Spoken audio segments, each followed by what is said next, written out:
الحمد لله رب العالمين والعاقبة للمتقين والصلاة والسلام على رسوله سيد المرسلين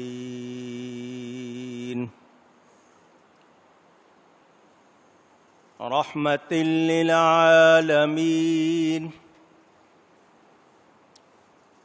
شفيع المذنبين سيد الأولين والآخرين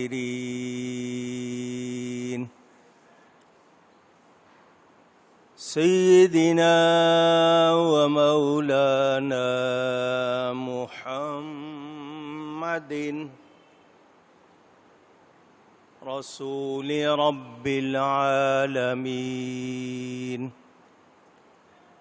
وعلى آله وصحبه أجمعين. أما بعد فأعوذ بالله من الشيطان الرجيم. بسم الله الرحمن الرحيم. يا أيها النبي حسبك الله ومن اتبعك من المؤمنين. صدق الله العلی العظیم. محبت کے ساتھ ایک مرتبہ دروشی پڑھ لیجئے. اللہم صلی علی سیدنا و مولانا محمد معدن الجود والکرم وآلہ وصحبہ وبارک وسلم. الصلاة والسلام عليك يا رسول الله. الصلاة والسلام عليك يا حبيب الله. الصلاة والسلام عليك يا رحمة للعالمين وعلى آلك وأصحابك يا شفيع المذنبين. حمد و صلاۃ کے بعد قرآن کریم کی ایک آیت آپ کے سامنے تلاوت کی ہے.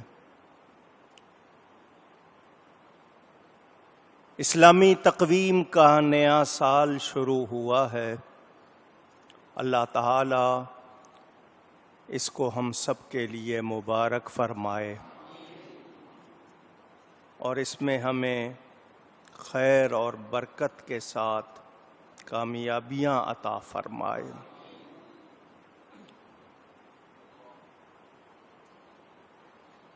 اسلامی تقویم کیسے شروع ہوئی؟ ایک ہے شمسی تقویم جس کو عیسوی بھی کہتے ہیں، جو حضرت عیسیٰ علیہ السلام کے حوالے سے شمار کی جاتی ہے. عام طور پر آپ اس کو انگلش تاریخ کہتے ہیں، انگریزی کی تاریخ کہتے ہیں. میرے پیارے نبی پاک صلی اللہ علیہ وآلہ وسلم نے جب اعلان نبوت فرمایا تو سن نبوی کہا جاتا تھا.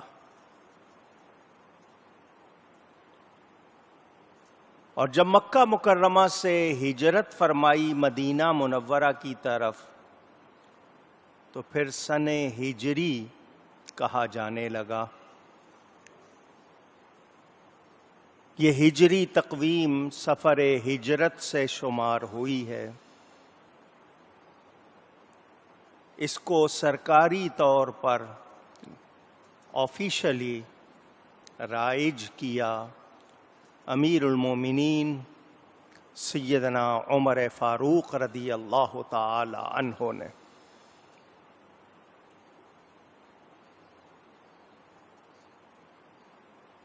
آج مسلمانوں میں خاص طور پر یہاں پاکستان ہندوستان میں ہمیں اس ہجری تقویم کو یاد رکھنے کا شوق نہیں رہا۔ ہم انگلش تاریخ ہی شمار کرتے ہیں، چاند کی تاریخ ہمیں پوچھنی پڑتی ہے۔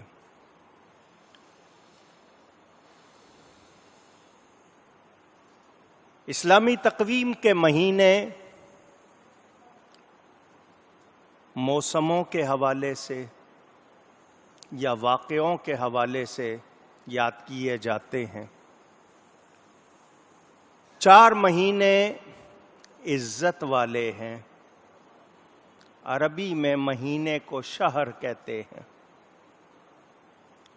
آپ کے ہاں شہر کا لفظ کسی سٹی یا ٹاؤن کے لیے آتا ہے، عربی میں شہر مہینے کو کہتے ہیں۔ اشہر اس کی جمع ہوگی شہور۔ 4 مہینے عزت والے تھے، مشہور تھے، اسلام سے پہلے بھی اور اس کے بعد بھی۔ ان میں یہ محرم بھی شامل ہے۔ رجب کا مہینہ اور اس کے بعد یہ 3 مہینے اکٹھے ہیں، ذی قعدہ، ذی الحج اور محرم۔ اس میں جنگ نہیں کیا کرتے تھے لوگ، وہ بھی ان مہینوں کو عزت والا سمجھتے تھے۔ بعد میں یہ حکم نہیں رہا۔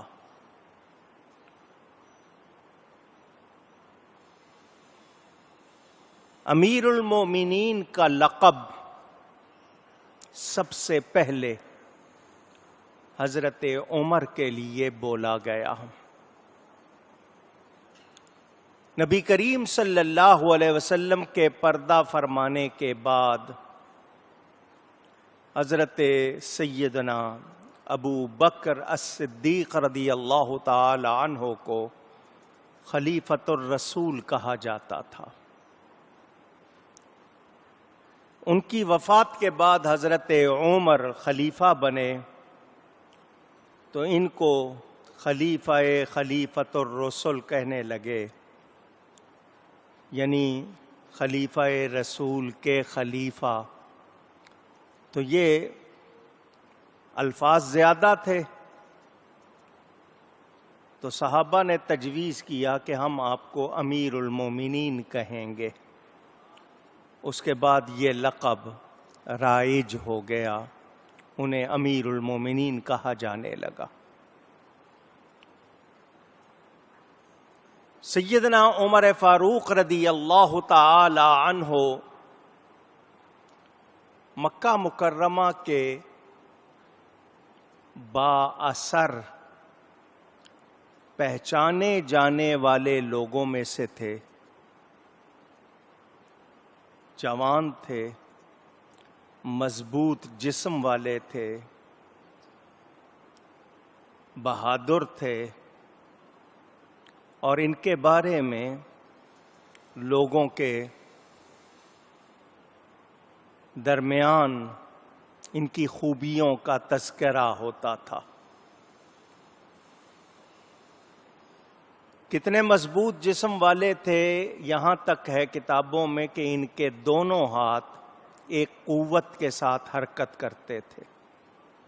بالعموم کسی کا ایک ہاتھ زیادہ قوت والا ہوتا ہے، دوسرا اتنی قوت والا نہیں ہوتا۔ ان کے دونوں ہاتھ ایک جیسی قوت والے، اور دوڑتے ہوئے گھوڑے پر سوار ہوتے تھے۔ گھوڑے کو روکتے نہیں تھے اس پہ، وہ دوڑ رہا ہوتا تھا تو اس پر سوار ہوتے تھے، اتنا مضبوط جسم۔ روایات کے مطابق 27 برس کی غالباً عمر تھی، لمبا قد تھا، مضبوط جسم تھا، خوبصورت تھے، بہادر تھے۔ ابو جہل نے میٹنگ بلائی، اجلاس، لوگ جمع ہوئے۔ جس دن یہ اجلاس بلایا گیا اس سے ایک رات پہلے میرے پیارے نبی پاک صلی اللہ علیہ وسلم نے دعا فرمائی، یا اللہ مکے میں 2 افراد ہیں با اثر، ایک عمر بن ہشام اور ایک عمر بن خطاب، ان دونوں میں سے ایک دے دے۔ حضور صلی اللہ علیہ وسلم نے اللہ سے مانگا تو جواب گویا کیا ملا؟ محبوب جسے چاہو لے لو۔ ابن ماجہ میں حدیث پاک موجود، نبی کریم صلی اللہ علیہ وسلم نے خاص طور پر حضرت عمر کے حوالے سے دعا کی، اللہم اعز الاسلام بعمر بن الخطاب۔ خاصتاً کے الفاظ ہیں، خاص طور پر حضرت عمر بن خطاب کے لیے دعا کی، یا اللہ اسلام کو عزت غلبہ عطا فرما عمر بن خطاب کے ذریعے۔ سننے والوں کو توجہ دلاؤں گا، کون دعا کر رہا ہے؟ اللہ کا رسول صلی اللہ علیہ وسلم۔ اللہ تعالی سے مانگ رہے ہیں، کیوں؟ کہ اس کے ذریعے اسلام کو عزت اور غلبہ ملے۔ تو بندوں کے ذریعے مدد ہوتی ہے یا نہیں؟ پوچھ رہا ہوں آپ سے۔ اللہ ہی مدد کرنے والا ہے، مگر کوئی ذریعہ بنے تو ہم انکار کر سکتے نہیں۔ نبی پاک صلی اللہ علیہ وسلم دعا فرما رہے ہیں۔ رات کو دعا کی، قضا کا تیر کمان سے نکل چکا، نبی دعا کر چکے۔ صبح ابو جہل نے میٹنگ بلا لی، سارے لوگ جمع، بڑے بڑے جو سردار، رئیس، نمایاں لوگ جمع۔ ابو جہل کہنے لگا اس نبی کا دین پھیلتا جا رہا ہے، لوگ اس میں شامل ہوتے جا رہے ہیں، کچھ کرنا پڑے گا۔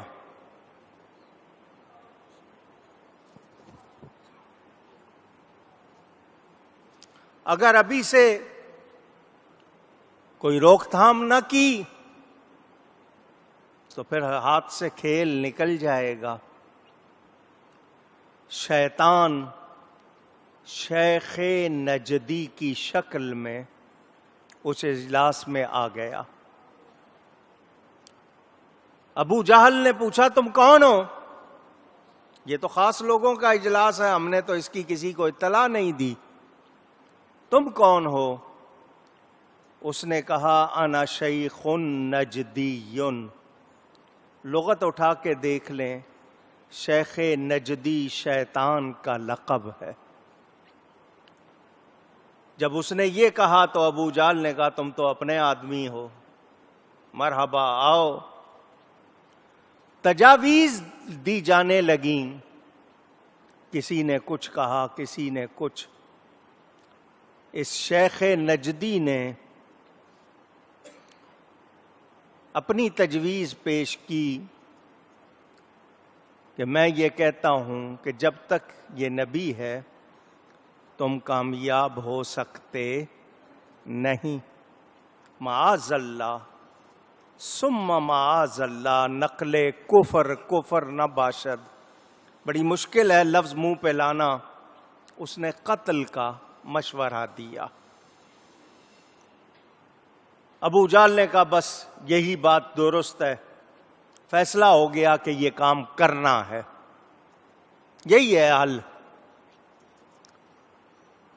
اب سوال یہ پیدا ہوتا ہے کہ یہ کام کرے گا کون؟ ابو جہل نے کہا فیصلہ تو ہو گیا کہ یہ کرنا ہے، کون کرے گا؟ جو یہ کام کرے گا ہم اس کی ہر خواہش پوری کریں گے. عمر بن خطاب بھی اس میٹنگ میں موجود ہیں. سینہ ٹھونک کے کہنے لگے یہ کام میں کروں گا.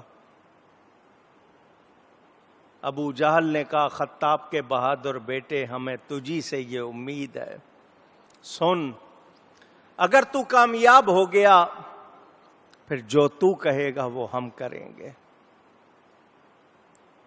وہاں سے اٹھے، اپنے گھر گئے، تلوار لی،